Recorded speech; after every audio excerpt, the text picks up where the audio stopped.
Alright, so let's turn to some examples. We are going to do more of examples and Coulomb's law. And so with the first two examples, they are considering the electric field of two charged particles on a straight line. And so from the question that we have, it reads a positive charge of 6 times 10 to the power negative 6 coulombs is 0.040 meters from the second negative charge of 4 times 10 to the power negative 6 coulombs. Calculate the force between the charges. And so the keyword is we are being asked to calculate the force, and so we need to collect data. And so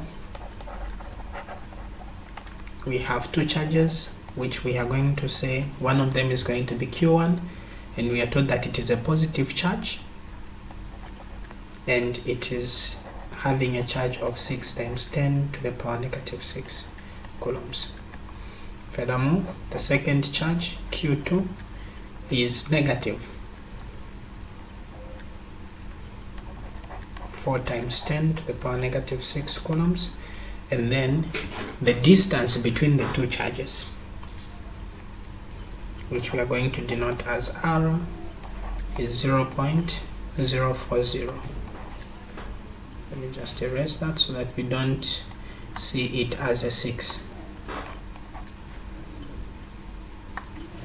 So 0.0 meters. And so the question is asking us to find the force between the charges, and so we are saying that the force is simply equal to the constant multiplied by the product of the two charges Q1, Q2, dividing by the separating distance squared. And so we know of K as a constant. We'll be using it as 9 times 10 to the power 9 Newton meter squared per coulomb squared. And so you observe that the distance has to be in meters, and so with what we have been given, it is already in meters, and so we just have to plug in. And so when we plug in, we are saying that this is going to be 9 times 10 to the power 9 Newton meter squared per coulomb squared, multiplied by the first charge 6 times 10 to the power negative 6 coulombs, multiplied by negative 4 times 10 to the power negative 6 coulombs, and then everything divided by the separating distance squared. And so we have 0.04 meters squared. And so from what we have the 9 times 10 to the power 9 Newton meter squared per coulomb squared, multiplied by, so when we multiply this, then we find the magnitude. So 6 times negative 4 gives us 24, then times 10. These have a common base, so we just add the powers, times 10 to the power negative 12 coulomb squared over, when we square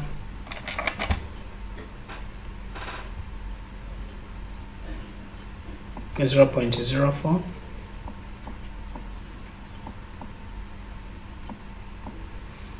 we are getting 0.0016 meters squared. So observe that the meter squared that we have here cancels with the meter squared that we have there.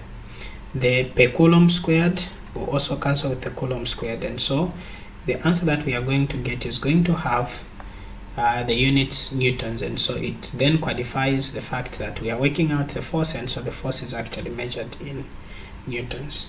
And so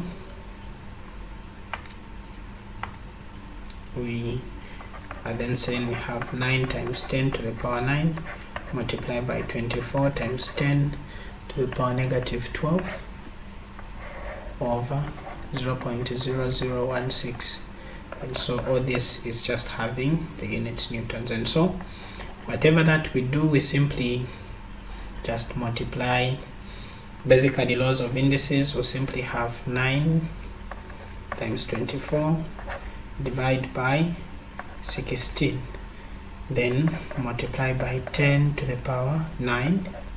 We are adding to negative 12, then subtracting to, we are moving the decimal place to, for us to have 16, so we are saying 1, 2, 3, 4, so minus negative 4 newtons.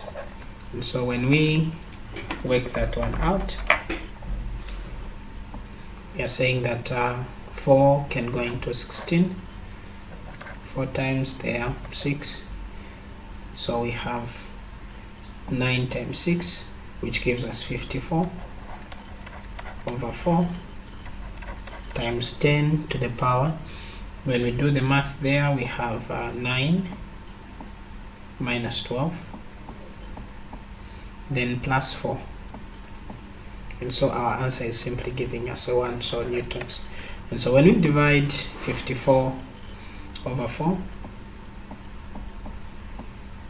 our answer is 13.5 times 10 to the power 1 newtons. And so this can be simply written as 135 newtons. And so that is the force between the two charges.